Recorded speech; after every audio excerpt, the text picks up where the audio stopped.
The Twitter files reveal that a Stanford University professor was blacklisted for arguing that the COVID-19 lockdowns would harm children.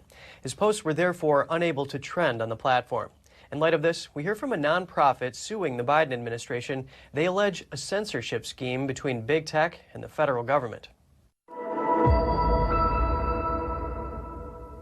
Joining us now is Janine Younis, litigation counsel at the New Civil Liberties Alliance, which is representing Dr. Jay Bhattacharya in a lawsuit alleging a vast censorship scheme by big tech and the federal government. It's a pleasure speaking with you, Janine. Thank you so much for having me back. How will the information in the Twitter files that reveals prominent people like Dr. Bhattacharya, who dared to question the government-approved COVID narrative, often found their accounts had been shadow banned, affect your lawsuit against the Biden administration? Well, it depends. Some of what the Twitter files have shown is, as we suspected and actually knew, frankly, from internal documents and their public statements, that federal officials were driving or are driving big tech censorship, that they are threatening the companies, telling them what and whom to censor.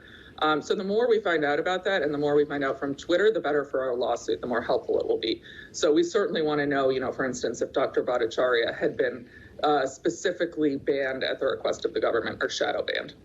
What is the relationship between what Twitter said they were doing in terms of blacklisting people and what we now know the company was doing based on the Twitter files?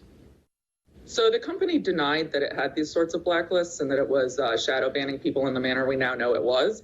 That isn't particularly pertinent to our lawsuit since we don't really sue private companies. However, I will say it looks as though it could be a violation of its terms of service since it claimed it wasn't doing that. So people who invested time, resources into developing their Twitter accounts, possibly with the expectation of getting professional opportunities as a result, could, I think, have grounds for breach of contracts claim. I say that with the caveat that's not my specialty, area of specialty, but I think that there could be claims in that regard.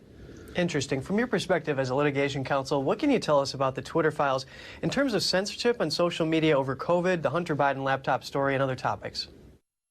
Well, they've obviously been censoring those things. We knew that, from the way tweets were labeled. A lot of people suspected they were shadow banned based on the engagement with their accounts, just dropping when they said, things that were controversial on Twitter, the Hunter Biden laptop. Now we know that the federal government was behind a lot of all this censorship. We have evidence in the form of emails. We have evidence in the form of officials' own statements, like the Surgeon General, Vivek Murthy, former press secretary Jennifer Psaki, said that they were doing these things.